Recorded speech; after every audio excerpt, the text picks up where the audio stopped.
jadi kalau ada keturunan Nabi dia tidak bertakwa, dia mabok-mabokan, dia judi, dia buat maksiat di sana sini, jangan dimasukkan dulu ke mana Ahlul Bait. Iya dia zuriyah, iya dia turunan Nabi, iya. Ini kita bicara bukan soal makna zuriyah atau keturunan Nabi, yang kita bicara adalah Ahlul Bait. Karena Ahlul Bait ini punya kedudukan khusus. Allah menyatakan dalam Al-Quran, innama yuridullahu liyuzhiba ankumur rijsa ahlal baiti wa yutahhirakum tathira. Jadi Ahlul Bait ini punya kedudukan khusus, kedudukan istimewa, yang Allah hendak mensucikan mereka sesuci-sucinya dari segala kekotoran, saudara. Nah, jadi kalau ada keturunan Nabi yang kotor, saudara, dia berzina, dia berjudi, dia minum minuman keras, dia nggak sholat, saudara, jangan dimasukkan dulu ke dalam makna Ahlul Bait. Iya, dia zuriyah, betul. Iya, dia itrah, betul. Iya, dia keturunan Nabi, betul. Apakah dia Ahlul Bait? Belum tentu ya, ikhwan. Nah, jadi mau jadi Ahlul Bait tadi syaratnya satu, dia keturunan Nabi. Tapi bukan hanya satu syarat. Yang kedua, dia harus umat Nabi. Jadi kalau ada keturunan Nabi yang tidak beragama Islam, jangan dimasukkan ke dalam Ahlul Bait. Nah, begitu juga syarat yang ketiga, saudara, bahwa dia harus bertakwa kepada Allah. Dia harus orang baik, secara umum baiklah. Saudara, tidak mempermalukan Nabi dan tidak mempermalukan nama baik keluarga Nabi Muhammad Sallallahu Alaihi Wasallam. Nah, kalau tiga syarat ini dipenuhi, insya Allah dia termasuk Ahlul Baitnya Nabi Muhammad Sallallahu Alaihi Wasallam. Kira-kira jelas tidak? Jelas tidak? Jadi syarat jadi Ahlul Bait ada berapa?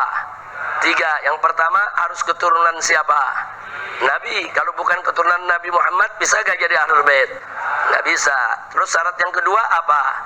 Umat Nabi. Jadi kalau ada keturunan Nabi, agamanya bukan Islam, Ahlul Bait bukan? Bukan, saudara. Baik, yang ketiga syaratnya tadi apa? Takwa, saudara. Nah, jadi pendapat-pendapat yang tadi itu mestinya tidak kita satukan, tidak kita pisah-pisah. Oh, Ahlul Bait dimaknai orang takwa saja, Ahlul Bait dimaknai umat Islam saja. Saya pikir terlalu naif dan terlalu jauh. Kalau dalil-dalil tadi dipisahkan, dimaknai sendiri-sendiri, saudara. Nah, kita lebih suka ini namanya al-jam'u bainal adillah. Di sini dalil menunjukkan Ahlul Bait itu adalah turunan Nabi. Di sini menunjukkan Ahlul Bait itu Bani Hashim. Di sini menunjukkan Ahlul Bait itu semua umat Nabi. Di sini dalil menunjukkan Ahlul Bait itu adalah orang yang bertakwa. Satukan, saudara. Jadi Ahlul Bait itu satu syaratnya dia keturunan Nabi, yang otomatis pasti dia Bani Hashim, saudara. Itu pertama dulu syaratnya jadi inian. Kemudian yang kedua syaratnya dia umat Nabi. Nah, karena Bani Hashim yang nggak jadi umat Nabi, yang nggak meluk Islam juga ada, saudara.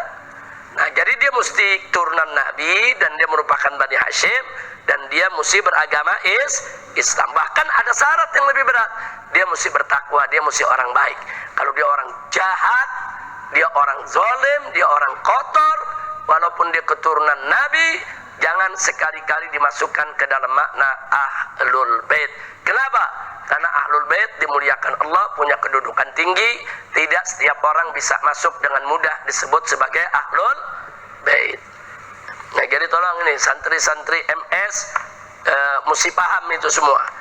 Nah, jadi kalau sekarang ada fitnah, katanya ada doktrin di keluarga para habaib dan ba'alwi, di mana didoktrin anak-anaknya bahwa keluarga Nabi itu, keturunan Nabi itu dosa nggak apa-apa. Mau berzina boleh, menenggak minuman keras boleh, mau mencuri boleh. Ini fitnah. Jadi sekali lagi, ini sekarang zaman fitnah nih. Apalagi zaman medsos, seenaknya mereka memfitnah. Tidak ada doktrin begitu. Saya tidak pernah didoktrin oleh ayah saya, kakek saya, paman saya, guru-guru saya dari kalangan Ahlul Bait, nggak pernah didoktrin. Ente Habib, ente turunan Nabi, mau mabok nggak apa-apa, nggak sholat nggak apa-apa, mau zina nggak apa-apa, nggak ada, saudara. Bohong itu kalau ada mengatakan begitu. Nah, jadi jangan sebar fitnah. Ini sekarang zaman fitnah, saudara. Zaman fitnah sampai mereka-mereka yang termakan fitnah itu berani menuduh begitu. zaman, saudara, mereka bilang ini Ba'alwi ini punya doktrin sesat. Anak keturunan mereka didoktrin kalau mereka tuh boleh berbuat dosa. Fitnah. Kalau mereka katakan begitu, siapa Ba'alwinya? Siapa Habibnya? Tunjukkan kepada saya. Siapa itu Habib? Siapa itu Ba'alwi? Siapa itu ulama-ulama dari Ahlul Bait yang punya doktrin semacam itu? Siapa? Enggak ada ya ikhwan. Justru kami di kalangan habaib didoktrin. Ingat ya, tahu keturunan Rasulullah. Kalau kau berbuat baik dapat pahala 2. Kalau kau berbuat dosa, dosanya juga 2. Double. Loh kenapa dosanya bisa double? Karena 1 dosanya untuk perbuatan dosamu, yang kedua dosanya kau sudah mempermalukan nama baik keluarga Nabi. Nah, karena dalam Al-Quran, saudara, istri-istri Nabi ditegur oleh Allah, saudara, dan diingatkan bahwa kalian bukan seperti perempuan lain, kalian bukan seperti perempuan-perempuan biasa. Kalau kalian berbuat baik, Allah dobelin ganjarannya. Kalian berbuat tidak baik, Allah ganjarin juga dosanya. Itu istri Nabi. Istri yang artinya punya hubungan nikah. Lalu bagaimana darah daging Nabi yang punya hubungan nasab, saudara? Makanya para ulama Ahlus Sunnah mengkiaskan, kalau istri Nabi pahalanya double, kalau istri Nabi dosanya juga double, saudara, maka keturunan Nabi yang punya darah Nabi, kalau dia berbuat baik, double pahalanya. Tapi kalau dia berbuat dosa, double dosanya, saudara. Itu doktrin yang kita dapat dari orang tua kita, dari guru-guru kita. Nggak ada itu ulama dari kalangan habaib mendoktrin para Ba'alwi, nggak apa-apa kalian nggak sholat, nggak apa-apa kalian mabok, nggak apa-apa kalian zina, kalian itu turunan Nabi, kalian nggak bakal masuk neraka. Nggak ada. Fitnah itu semua bohong. Maka itu saya ingatkan kepada orang-orang yang memfitnah Ba'alwi, memfitnah habaib, jangan sembarangan kalian katakan kalau kami didoktrin sejelek itu oleh orang-orang tua kami. Dusta kalian. Nggak ada ya ikhwan.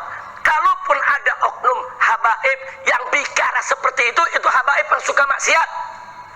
Saudara, kalau oknum habaib ada yang jadi preman, terus dia ngomong begitu, oh gue habib, gue nggak bakal masuk neraka, itu kesalahan dirinya.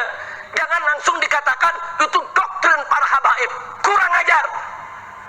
Jadi saya ingatkan ini kepada siapa saja, saudara, mau kiai, mau tokoh, mau habaib, di mana saja, jangan coba-coba sekali lagi menghina atau memfitnah bahwa kaum Ba'alwi, kaum habaib didoktrin dalam keluarga mereka untuk boleh maksiat. Bohong. Nah, makanya saya ingatkan. Nah, jadi baru beberapa hari ini ada tokoh sudah lanjut usia, saudara, tahu-tahu bicara di podcastnya seenaknya. Oh habaib ini ada doktrin begini begitu. Hati-hati. Saya nasihati Anda, jangan sampai nanti Anda su'ul khatimah.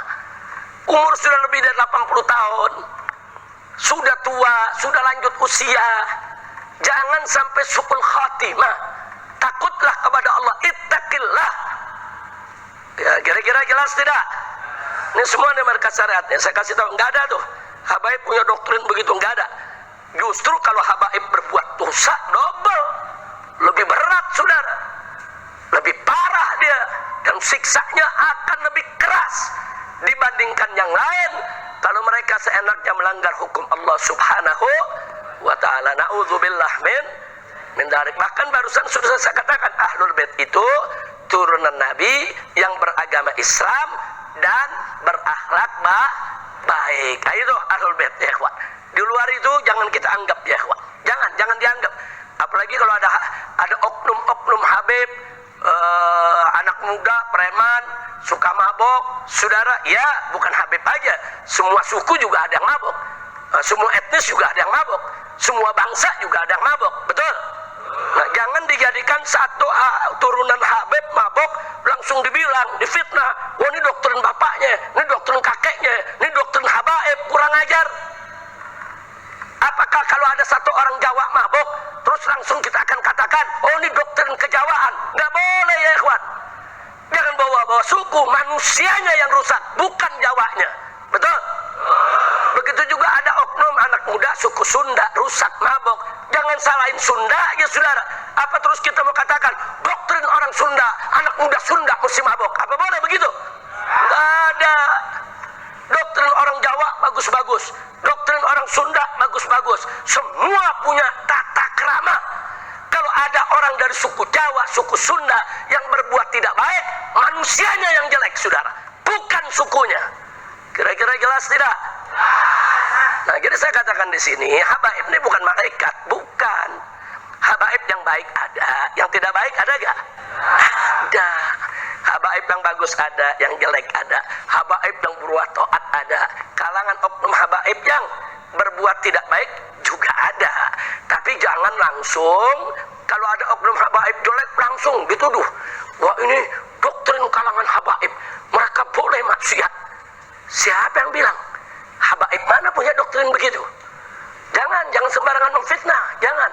Ini ada beberapa tokoh, saudara, sudah ketularan para begal nasab, saudara. Nah, mereka seenaknya bicara di podcast mereka. Hati-hati, ittaqillah, takutlah kau kepada Allah, jangan sampai engkau nanti su'ul khatimah karena benci dan memfitnah keluarga Nabi Muhammad sallallahu alaihi wasallam. Jadi jangan sebar fitnah. Kira-kira jelas tidak? Paham semua?